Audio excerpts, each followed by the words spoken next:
there's the cliche of the connected fridge. I'm just waiting for the connected toilets. Connected toilet, yes, well, indeed. Tell me when I'm too dehydrated, or whether I need to stop eating some chocolate the night before, or perhaps, something like that. Or perhaps live streaming the whole experience. Oh, that would be pleasant. That's a bit of a pun, that live stream. Anyway.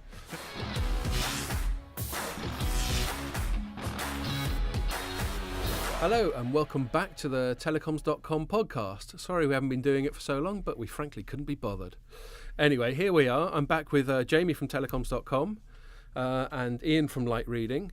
And before I carry on, if you're watching the video of this, bear in mind you can also download the podcast on SoundCloud or iTunes, and vice versa. If you listen to the podcast, you can access the video on the site or on YouTube. This week we're going to be talking about net neutrality and specifically how Apple's finally adopted a position on the subject. Then we're going to move on to 5G and ask whether or not Europe is lagging dangerously behind in the race. And lastly, we're going to talk about some of the new things that came out at the IFA Consumer Electronics Trade Show. So I'm going to hand over to Jamie. What's the first thing we're going to talk about today? So we're going to be talking about net neutrality to start with. This is essentially this morning or last week, whenever you're sort of like watching the video or listening to the podcast. Apple has come out and essentially supported the current net neutrality setup, right. Tom Wheeler's legacy. It's a bit of a strange move. I mean, when was the last time you actually heard Apple come out in public and say something, that wasn't at a conference or wasn't some sort of rubbish, just having what's his name, Tim Cook or whatever his name is, stood up the front in this very glorious artistic press conference. But they basically come out and said net neutrality is very good. It encourages competition. You can't have a tiered internet. You can't favour the big boys. You've got you've got to have the investment and innovation through the open internet to stop messing around with it. Okay. That's essentially the long and the short of it is they've said keep the current rules, or something very similar to what net neutrality is now.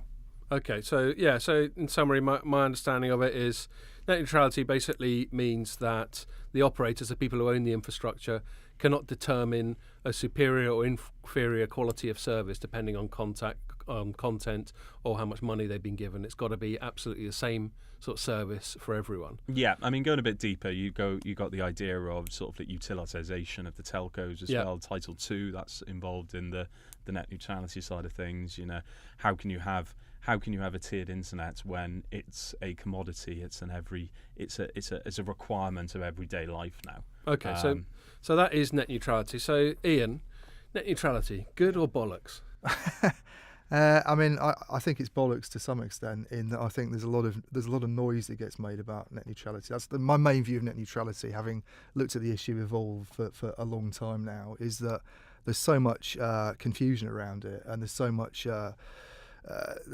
noise coming out of these various interest groups that the kind of bigger issues really sort of get obscured, and we don't end up with any kind of sensible resolution of the problem. I mean, what exactly does net neutrality mean anyway in practice? I don't think anybody would want to see networks getting blocked by operators. Internet telephony services actually getting restricted and you can't use it. But in terms of what it means, it seems to vary from one source to another. So you've got some people who take a really hardline view that you shouldn't be allowed to. Even things like operators offering services like Twitter as part of a package of part of a deal, zero rating, that kind of thing. Where do you draw the line? Is the discrimination? If you discriminate, does that mean it's only with services within a particular category, or can you offer preferential treatment to one type of internet service perhaps, but not to another? I just think the whole thing is very, very confusing. And the European Union, which has also kind of been making a lot of noise about net neutrality recently and tried to sort of push through some stuff. I mean, the documentation they brought out is just. It's very hazy as far as I can see, and you ask the operators, actually, you talk to Deutsche Telekom, or they think they can get away with doing things that other people don't. So Telenor said to me some of the stuff that Deutsche Telekom's talking about being able to do, that some of the pricing stuff they want to do in terms of internet services, they don't think they'll be able to do them under what the EC is. I think that's partly to do with the fact that the European Commission is just miles behind, more than anything else. But what exactly is the FCC stance at the moment? I mean, the FCC is trying to dismantle what Wheeler's done, but I don't know what that means really. I mean, essentially, Title II is they're sort of like moving the telco industry across to utilities. So I think this is actually a very sensible argument because, like water is a something that we need every single day, and you can't be taking the water companies can't take advantage of us and charge more for water because they know it's a necessity, so they're kept in line through heavy regulation. Whereas now we're moving into the digital economy. The internet is no longer a luxury. It's a day-to-day part of our everyday lives, not just from online news, but banking and like when the smart home comes around, it's so enshrined in our entire life that can no longer be considered a luxury. So it's got to be utilized, and the rate, the amount that you pay and you can be and the telcos can charge has to be under strict control. But does it mean that if I'm T-Mobile and I say to my subscribers that if you sign up for a T-Mobile for this package, any music streaming services, you're allowed to use those without it counting against your data allowance? Is that an infringement of net neutrality? So basically, net neutrality, to infringe net neutrality, Deutsche Telekom or T-Mobile, whoever it is, would have to set up an agreement where you have this amount of internet going at this speed for let's say, I don't know, Spotify, and Apple have paid an extra, I don't know, £20 million a year to T-Mobile, so all their customers are getting it at this speed. But you can discriminate between different service categories. So you could say any music services that you use under your data allowance don't count against your data allowance, but video services do count against the data allowance is a bit. Yeah, I was going to say, Jamie and I were chatting about this earlier. I personally think there's a distinct difference between discriminating on performance and discriminating on billing. Yeah. So net neutrality. So I think the net neutrality is more about performance. It's saying that you can't say that Netflix goes faster than Spotify or but if you say this doesn't count against your data allowance each month, then that's the same thing, isn't it? Essentially, no, because that's billing, not performance. No, it's it becomes performance if you have a cap of so many gigabits. But speed. It's not how much you use up. It's speed. If you're able to get Netflix at twice the speed of everything else, so that's considered to be going against the principles of net neutrality. Think about the experience you get when you're actually watching the video on your phone. So like if you BBC, for instance, you'd only be getting, I don't know, 15 megabits per second, and it was laggy, it was buffering all the time. But Netflix, because they paid for this the higher tier of internet, you're getting that through at 30 to 45 megabits per second. So you're getting a much smoother experience. And Netflix is essentially paying for a better experience on your phone than BBC is getting. Yeah, but I mean, T-Mobile got into trouble with net neutrality advocates because it did this thing on the music side. It said a certain number of music services were available to subscribers, and it wouldn't count against their data allowance. And that's happening a lot in the UK. And I maintain I think that things are different, but opinions clearly divided. Right, what I'm going to do now, we're going to summarise it. I'm going to get you two, and you may notice we've got this little bell. Which just about rings. I don't think we can hear it. Can you do it right into the microphone? Got this bell. And I'm going to give each of you 30 seconds, once I've got my stopwatch going on my smartphone, to summarise your case. And then maybe I'll adjudicate at the end or something. I don't know. So, Jamie, you're going to argue in favour of net neutrality. Yeah. Okay? And you've got 30 seconds starting now. So basically, if you have a two-tiered internet plan, it essentially it creates an uneven playing field, and it will just exaggerate that as the bigger players. 10 seconds. The bigger players can afford to pay more for a better experience, where the smaller players can't afford to play on the same in the same ballpark. Essentially, you're saying the smaller challengers can't get involved at the top table because they can't afford to play. Well done. Okay. Stop, reset, go for it. I think there's a case where it all sounds like a lot of guff, to be honest with you. I mean, if you most other services you can pay for a better quality, a better priority service. You can travel on a motorway, on a toll road in the UK, where you kind of don't get the same experience as anybody else, and you pay a bit more for it. And nobody makes a fuss and says, "Oh, we need road neutrality" or anything. I just think the whole thing's a very, very strange concept, net neutrality, and it's all a load of rubbish. Right. What do I think? I, believe it or not, think there are arguments on both sides. The free marketeer in me says these companies have paid to set up these networks. They're private enterprises. They've got private customers. They should be able to do what the hell they want with them. On the other hand, I can see why, because of the very high cost of entry to telecoms, why there's a need for regulation. Because if we let an oligopoly of 3 or 4 operators do exactly what they wanted, they could probably hold the consumer to ransom. So I think there's arguments on both sides of it, and what there probably isn't the grounds for is the kind of sort of strident tribalism that so often accompanies this, but there you go.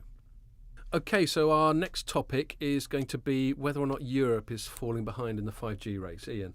Yeah, so this really comes out of some comments that Deutsche Telekom's been making. They're talking a bit more about 5G than Europe's other operators, perhaps. Right. And they've turned on, or claim to have turned on, what they say is Europe's first 5G connection. It's not 5G, obviously, because there isn't a 5G standard. It's pre-5G, but based on the sort of 3GPP new radio specifications, which are going to be locked down at the end of this year. So they've been working with Huawei. They've turned on this connection in Berlin, and they've sort of released some data about how it's doing. It's about 2 gigabits per second. And very low latency, I think sort of 3 milliseconds or something. That's what I wrote. Right. And so, there's been a lot. I mean, I suppose the question is whether this is, just more marketing of a service that's still not going to be around for quite some time, or whether it really means anything more substantive. Yeah. And, there's a lot of concern that perhaps Europe is not at the forefront of a technology that it should be. You hear a lot more coming out of the US, obviously. A lot of Asian operators have been very aggressive on 5G. So there's been a bit of a perception, I think, in some parts of the industry that Europe's lagging, and it's going to be really damaging in the future because we need 5G for all these whizzy new services, and it's economically important. And Deutsche Telekom would probably disagree with that. So I guess that's the question, really: is this just kind of marketing blather and more kind of stuff about trials, or does it herald some kind of big commitment to 5G and big things coming? And what also interests me about the sort of Europe angle, and you've been covering this sector longer than I have, Iain, so you could probably sort of confirm or deny my assumption.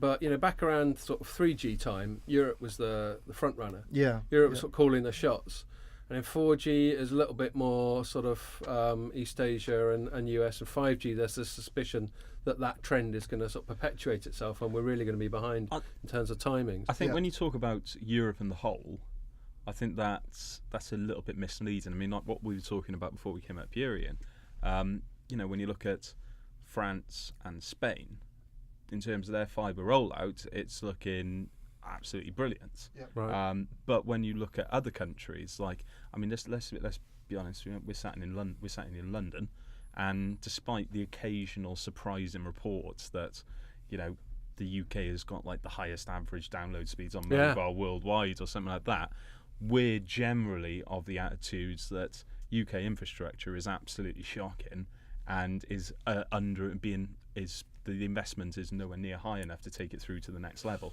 So I think there's so many different patches of Europe. Some are doing great, and like you said, I had no idea.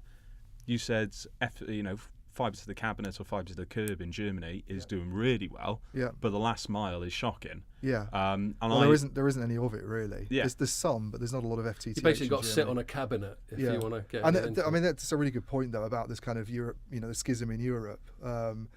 I was actually talking earlier this morning with an operator that I can't really name, I don't think, at the moment, but they were go on. They were saying there's a possibility that you do get some kind of division within Europe, where some of these southern European countries that for regulatory reasons have really kind of made big strides in terms of getting fibre to the home networks out.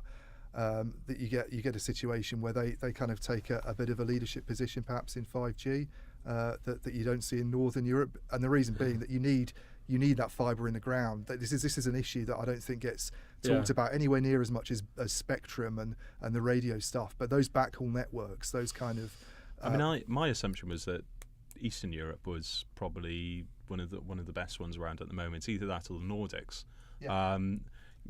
Spain surprised me a little bit. I knew Orange were rolling out some really heavy stuff in France. Yeah. Germany surprised me. I say Northern Europe. Your main culprits there. Yeah, the Scandinavian countries have obviously got a good reputation as being, have done a good job on terms of fibre infrastructure. So you're really talking about the UK and Germany which are two very, very big countries population-wise in Europe that have. Not really sort of progressed very much in terms of getting FTTH out. There's more kind of noise happening at the moment. There's talk about things that could materialise over the next couple of years, but there's still not a lot of fibre up to people's premises. I mean, it is some of the really big nations, though, really big economies more than anything else in sort of like Europe. I mean, even you look at Italy. I mean, okay, I don't know what it's like in Rome and Milan and all that sort of thing, but they're having some major fallouts because of what it's like in the countryside at the moment, isn't it? So, is the 5G revolution going to prove that Eastern Europe can battle with the big boys you get a lot of vested interest in the UK. We're constantly getting people, various operators moaning about whether it's OpenNet or whether it's 3 going on about auctions, all that sort of thing. Because the telecoms industry is more heavily regulated than a lot of others, I suppose there's a lot more grounds for people to moan at the regulators, to lobby them in the direction that they want things to go. So if you're one of the chasing pack, you're going to lobby them to try and hobble the leading guys a little bit, and vice versa. Yeah. So you get a lot of that going on. One thing I ask, just to be devil's advocate, just to what extent it even matters whether or not we're at the front of the pack for 5G and all that sort of thing. It's generally just to recap to any sort of our audience who don't have to go on about this quite as much as we do. 5G is actually going to be 3 distinct advances. One is called enhanced mobile broadband, which is basically more of what we got now, faster.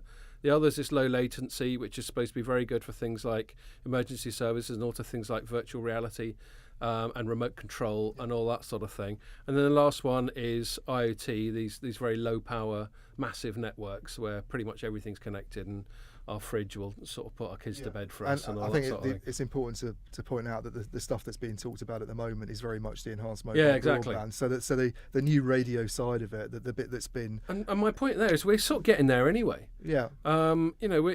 It's getting so the 4.5G or 4.9 recurring G, as it inevitably get to, is getting pretty fast. In fact, faster than a lot of people's landline connections. Yeah. So...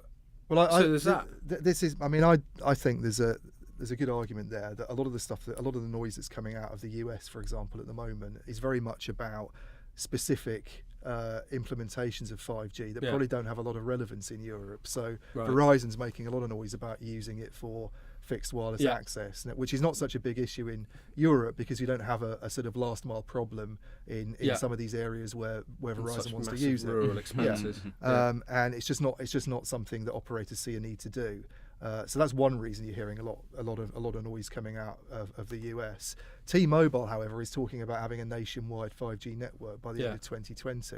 In its usual bombastic, over-the-top style. Way. They're saying so many ridiculous and pointless things. And whether that's going to they're going to kick ass. Whether that's going to happen, I mean, some analysts do think that they're serious about doing this. But I just, as you say, I don't really see that there's necessarily much point if you can deliver gigabit speed services over 4G networks. Indeed. It's not gonna lead to more revenues from the consumers probably, because we've seen before that these next generation technologies don't shore up service revenues. It's not really going to lead to any new service opportunities because you can do all this stuff. Yeah. There's nothing the consumer's going to use that needs a 5G network, basically. Not right now that I can think of. Where it might streaming be a worry, 4K or something like that. Where it might be a concern is later on if there does becomes a sort of sign that Europe is falling behind. Yeah. When it comes to the other stuff, emergency services, remote control surgery, assuming those things really start to good pan old out, robot surgery.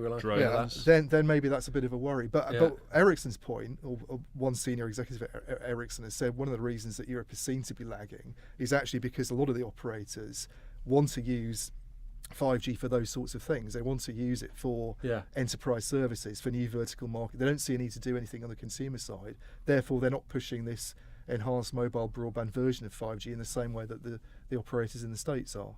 So, Jamie, do you think it's a big deal whether or not we sort of keep up with the North Americans or Koreans or Chinese or whatever?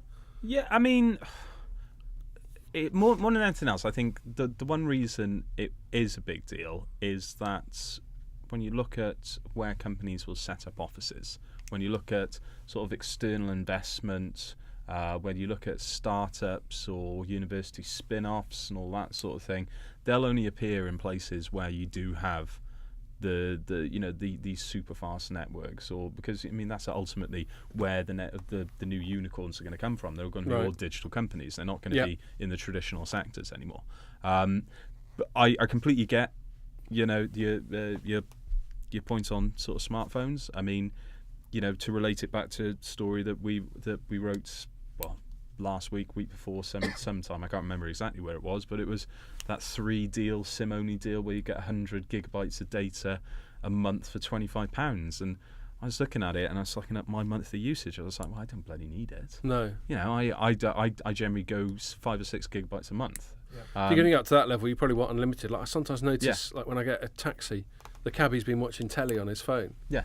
So he's presumably streaming that over his wireless network, and so he's presumably on an unlimited tariff. And I know that's sort of like sort of capacity as opposed to speed, but it's a similar argument. I don't need my phone to go that fast. Yeah. But and you're not going to be able to support a 4K no video signal anyway. But in terms of attracting investments, attracting new companies, like how long have we been talking about Silicon Roundabout? Like it's going to be the next big thing, and all of a sudden it's still round a bloody small roundabout. It's not those needs little, to be more than a goddamn roundabout. Those little areas aren't going to grow unless sort of we keep up pace with 5G. So on the mobile side of things, no, I don't think it's needed whatsoever. I wonder if part of it is, a lot of the companies, the operators that have been making a lot of noise about it, want to be at the forefront of 5G development. They want to sort of lead the development of the standard. Companies like, Korea Telecom, AT&T. Is that a factor as well? Is positioning yourself and having something in. So you think it's more sort of like marketing and PR gambits? I think the marketing side of it, I think from a rollout perspective, I don't think that T-Mobile is really going to have a nationwide 5G network by the end of 2020. And I think the stuff that they're talking about in Japan and Korea, it's very much going to be hotspots and stadium-based. So I don't really see that there's going to be this signs of a huge lag and that services are going to be pervasive in other parts of the world before Europe. But certainly operators in Europe, you could say, they seem to be less involved, perhaps. I don't know on the standardisation side. I mean, maybe I'm wrong about that. But I agree. And to conclude that one, you sort of touched on a point I was going to make if you hadn't, which was this sort of prestige thing.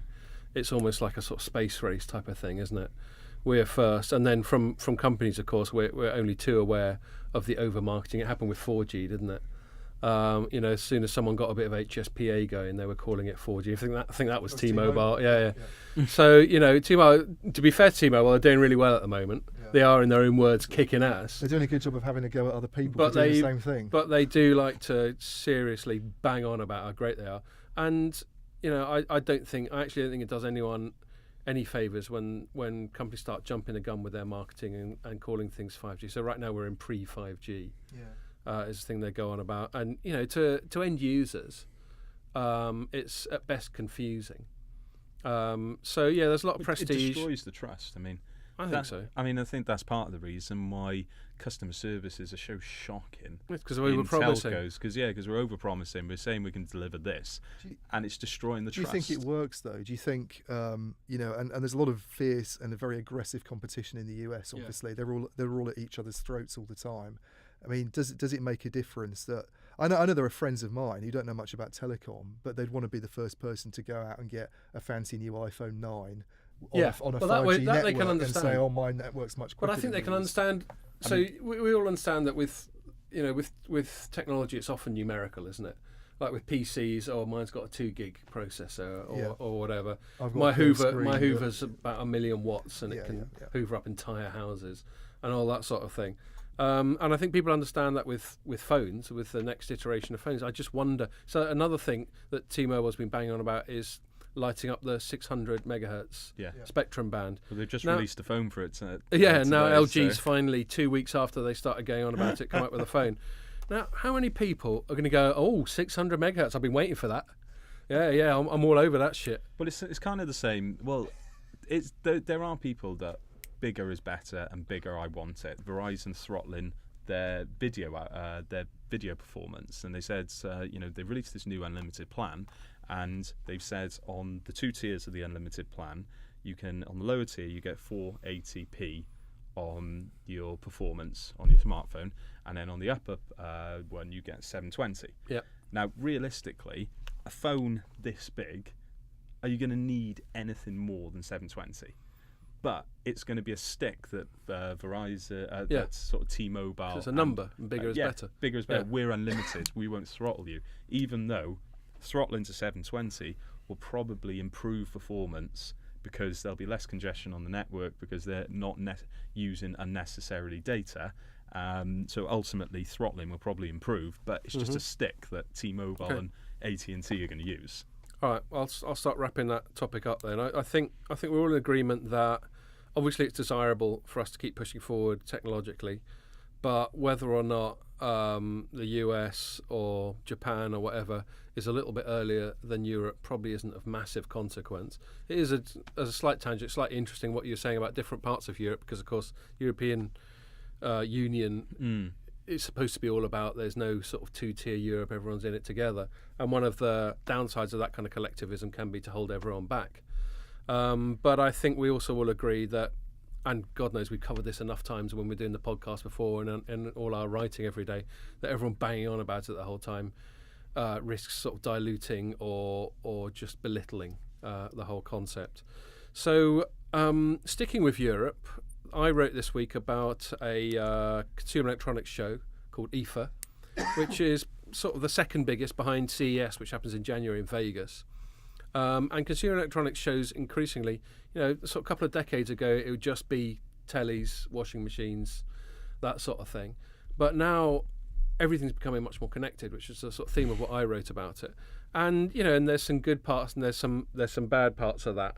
Obviously, again, we've explored this many times over the years. There's the cliche of the connected fridge. I'm just waiting for the connected toilets. Connected toilet, yes, well, indeed. Tell me when I'm too dehydrated, or whether I need to stop eating some chocolate the night before, or perhaps, something like that. Or perhaps live streaming the whole experience. Oh, that would be pleasant. That's a bit of a pun, that live stream. Anyway, let's step away from that disgustingness. And so we have the connected fridge, and that's been going on for about 2 decades. Hasn't really come to anything, and it's just become a cliche. If Ray was here, he'd be sighing and hanging his head now. But things are getting connected, perhaps in a more useful way. So I'll sort of summarise what has been going on at the show this week, and then we'll have a little chat about whether we care or not. Samsung had already launched its definitely not explosive at all Note 8 prior to this. So its big announcement was some sort of fitness bands stroke smartwatches, and smartwatches seem to be increasingly going in the direction of emphasising fitness, because everyone's realised that all the other things that you might use a smartwatch for are pretty pointless. It's not a fashion statement, though, is it? They look hideous. They look hideous, and there's no functionality. If a smartwatch is the same size as this analog watch I have now, I'm not going to be interacting with it like this. No, 100% not. Kids don't wear watches, that's the other thing. Kids don't wear watches. Well, thanks for calling me a kid. You're relatively. You're a kid to me, Jamie. Taking something that's important to old Luddites and trying to kind of repurpose it for the... and it's just desperately... I never really thought about it that way, to be honest. Well, it's also a desperate push for the next new category. Yeah. It was more sort of nascent in my previous life. I was a sort of devices analyst focusing on smartphones. And we're all going, smartwatch is going to be the next big thing. And we're hoping it's going to have a similar kind of size and momentum and impact of smartphones. So that's where you get a lot of push side. People desperately want the next category. Anyway, that hasn't been the case. So they're focusing on fitness, and there's all sorts of new ways in which people who actually get off their arse occasionally can obsess about it and share it and count their steps and count their bends. And I think some of the some of the stuff. There's a Speedo one where you can tell everyone how much swimming you've done and all that sort of thing. So that's a big thing. And then prior to that, I mean, Fitbit has just got into the smartwatch. So you've got Samsung coming at it from watch down into sort of more fitness bands. You've got Fitbit moving up, and they seem to be meeting in this smartwatch come fitness band category. I think they're all getting it wrong because it's still too expensive. These Fitbit ones cost £300 or $300 maybe. I mean, Fitbit have got it right with the way they started. Yeah. In that those fitness devices, they're basic. They do what you want. How much are those fitness devices? Then they range. I mean, you can get them from Aldi at one point were doing it and like a knockoff version for like £29 or something like that. Yeah. And then the Fitbits range from anywhere between like 50 upwards, I think. So it's not break the bank. Exactly, and that's always my point. If you can, even if you're someone like me for whom a bit of a jog is quite a sort of major event, I could just about imagine getting bought a £50 one for Christmas or something, and then I get to put it on and go, look at me, I've done some steps. I think I'll have a beer to make up for it. But even someone like Jamie, who's far more active than I am, I don't know if you feel that shelling out £300 just to keep track on all that stuff is something you'd be prepared to do. I wouldn't do that. Do that. No. The thing is that I find interesting is you don't see a lot of kids wearing Fitbits and these kinds of things, but they all have phones. Yeah. And now I brought back a device for which was given to me, it's a smartwatch type thing, and gave it to my son. And the first thing he did was sold it. Right. So nice one. Did he even tell you who's doing it? No, just one day it disappeared. He just did it, and then I found out how much he'd made from it. Right. But obviously he didn't. He would never have done that if I'd given him as a present an iPhone 7 or something. No. Even though he would have got more money, he would have more perceived value to hold on to it. Yeah. And I just wonder whether the sort of next generation, which is really the target market for this kind of stuff, surely then. I just don't see the value in it because I think the older generations. No offense. Didn't have mobile phones when they were growing up. No. So the introduction of mobile phone. We had black plastic Bakelite phones. Well, yeah, the introduction of a mobile phone is something extra, but you had watches, so putting on a Fitbit is quite natural. But I mean, Ian, I know you run as well. Sorry, not very quickly. Do you use a Fitbit? Because I just take I have my phone on me, with me, and that sort of tracks the distance. Yeah. So, and I don't even have any fancy app. I just use the inbuilt Apple step counter, which sort of tells you how many miles you've done. I got Strava, which I downloaded. So, yeah, it's on my. I put it in my phone. I put it in my pocket. It's fine. I don't need a Fitbit. It's all right. Well, I've got much more traditional organic method, which is when I collapse puking onto the ground. I figure I've run enough. It normally takes a good 30 seconds or so. So and then the other thing I wanted to flag up from EFA, there's all the other usual stuff, but a sort of underlying trend that's going on at the moment is everyone's now integrating with the smart assistants. So you've got Amazon's Alexa, which typically manifests itself in things like the Echo and the Dot, these smart speakers. And you've got Google Assistant, and Apple's obviously had sort of Siri going on for a little while. Apple's not really getting involved in this sort of thing. It's being its typical sort of siloed, it's the Apple way or the highway. Whereas Amazon and Google, and to some extent Microsoft with its Cortana, which has actually got into bed with Alexa in a sort of rather weird concept there. Everyone, all these other brands that you wouldn't normally associate them with, like Bosch or Panasonic or whatever, are announcing these devices that now understand the language that these smart assistants can get their head around. So this seems to be, and underpinning all of this, why anyone should care, because I don't know about you, smart assistants, I've presumably got a Google Assistant on this. I never feel inclined to use it. A lot of people I know who've got iPhones never use Siri. I think kids do. Right. I think younger people are using this, and I know analysts have talked about the whole voice recognition thing being. Well, that's another thing. I'm going to come up to that. I think that's an issue. But the actual smart assistant, the actual hey Google, do my shopping for me. Look, it just started up as well when I said hey Google, stop it, bad phone. I'm not convinced. But then here am I. I'm 45, as Jamie constantly reminds me. I'm totally over the hill, and I couldn't possibly understand anything that's even digital in any way. But I think part of that is because it is shit. Well, there is that. It's going to get better. So it's not just me being an old git. No, but I mean, it will get better. It's the basic concept of AI and machine learning. It has to be used for it to progress. And yeah, you're right. No one's using it as well. Not a lot of people are using it at the moment because there's limited functionality and it's rubbish. Mm-hmm. So. But one thing that Iain was just touching on, which I do agree, is the voice user interface is going to be a big deal. So if we think of user interfaces, let's say 80s and 90s, it was sort of keyboard and mouse, and then by the time these sort of touchscreens, smartphones came along, we've had a decade or so of touchscreen being the main user interface. But as we've all agreed, touchscreen on a small thing like a watch, that doesn't really work. So and it doesn't really work in a car either. We've spoken in the past about people sort of supposedly using these safe-to-use devices and then obviously taking their eyes off the road. There's some danger there. So voice is the answer there. But the voice UI needs to get, and the AI, as Jamie was saying, that supports it, needs to get sophisticated and user-friendly enough such that if I do talk to my phone, I can do it in a completely natural language, easy way. I won't feel like too much of a dick having a conversation with my phone when there's no human being at the other end, and it will actually do useful stuff. And I think that's what all this Alexa and all that sort of stuff at IFA is on about, is if you've got this smart speaker in your living room and you're sitting there and you're thinking, oh God, I really want to buy this, rather than have to go to the fridge and write on the little thing, you can just say it. I think it's really clever because, I know you covered the Alexa Ocado tie-up. Was it Ocado? Yeah, that's right. Yeah. So last week, Google announced a partnership with Walmart, and I covered that, and I think it's really good. Imagine you're just walking around your flat and you realise you've got, I don't know, one bottle of shower gel left, and you say, oh, hey Google, whack on another 2 bottles of shower gel onto the list, and then gradually you just do that over 3 or 4 days. You've got to be able to understand whack. Yeah, just whack it on, put it on there. But then after you hit your £30 for minimum delivery, Google will just remind you, say, oh, you got 30 quid, do you want me to arrange a free delivery for you tomorrow?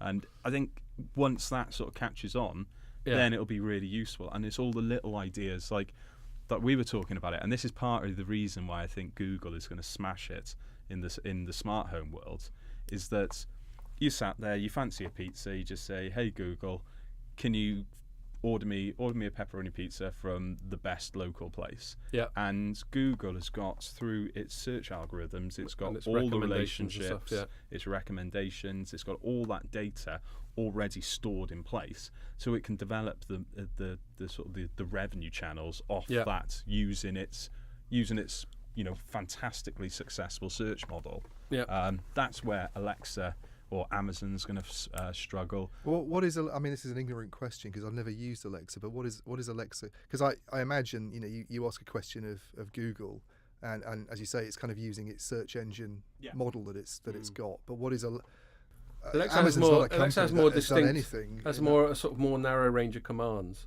Right. So no. It's got a huge amount of commands now. Is it? Yeah. I think when I'm talking about their experience in terms of, I think both the assistants at the moment do exactly the same thing. Okay. They access the internet. If you say, what's the weather outside, they both access the internet, look at some sort of data on there, and feed it back to you. But that's essentially a search engine. Yeah, that's essentially a search engine. That is just running through voice control rather than typing. There's some other stuff you can do. There's some other stuff you can do, certainly with Alexa, is if the device supports it, if your telly supports it, you can use it to turn your telly and change channels, or even just say, what's the best thing on at 9 o'clock, and in principle, it will somehow dream up your preferred program. But that's the way it's headed. Is more than just what Jamie quite rightly said, more than just a sort of voice-driven search, but starting to control other stuff. But that's where the money's going to be. There's no, how can Google's not going to make any cash from switching your lights on and off. It's going to make money off referrals, and that's where the rest of them will struggle because they don't have these advertising relationships set up. I'm personally surprised that we haven't seen Facebook try and go into, if you're talking about king of advertisers, who's better at creating a walled garden, nurturing an ecosystem, and then sort of like monetizing it to third parties. I'm really surprised we haven't seen Facebook enter with their own virtual assistants. No, and I think that's a good a good place to sort of wrap up is when we're talking about these big internet companies getting more and more embedded in our lives, we have to ask ourselves why, what's the business model? And they're quite different. As you rightly say, Jamie, Google and Facebook are ad driven. Yeah. But for Amazon, they just basically want you to use Amazon, ideally subscribe to Amazon Prime, which is their sort of guaranteed recurring sort of revenue model. But they want you to buy stuff through Amazon, an increasing range of stuff. I mean, another thing, I won't go on the tangent too much, but they're getting more and more aggressive about groceries. You could never have imagined them. Well, they made that big acquisition, didn't they? Whole Foods. I think that'll be where the smart home takes off first and foremost. Could be. So shaking up the retail sector. So that's what Amazon wants. And Apple, let's not forget, Apple's revenue model is actually margin on devices. Yeah. So everything they give Siri away for free. They give effectively iOS and all their other cool stuff like their App Store away for free, in the hope that you'll pay what I consider to be over the odds for their devices. Yeah, cultists will pay anything. There we go. Won't you? So you got all these big internet companies coming at it from different directions, but they all seem to be converging in this space. So I think it's going to be interesting. I think Jamie's got a point. The ad funded model seems like a good one, but my gut feel is that Amazon's, in terms of momentum, really in the ascendancy at the moment. Its numbers always seem to be going through the roof. My wife finally persuaded us to go with Amazon Prime around last Christmas, and we haven't sort of got rid of it. Yeah. So they got me now, and I always vowed that I wouldn't. But don't forget, you say 80 quid just comes off your account next year. You forget about it, and then it's like, well, I've got it now. So, but don't forget, you say Amazon's numbers are constantly going through the roof. I mean, you look at Google's financials; they're skyrocketing and every Apple's quarter. not struggling. No, they're all doing well. But I've just got a gut feel they just seem to be on the ascendancy at the moment. So that was really good. It's good to be back, isn't it? Doing this podcast stuff. Yep. Nice way to spend a Friday afternoon or Monday. We'll try and be slightly more coherent next time, and see you later.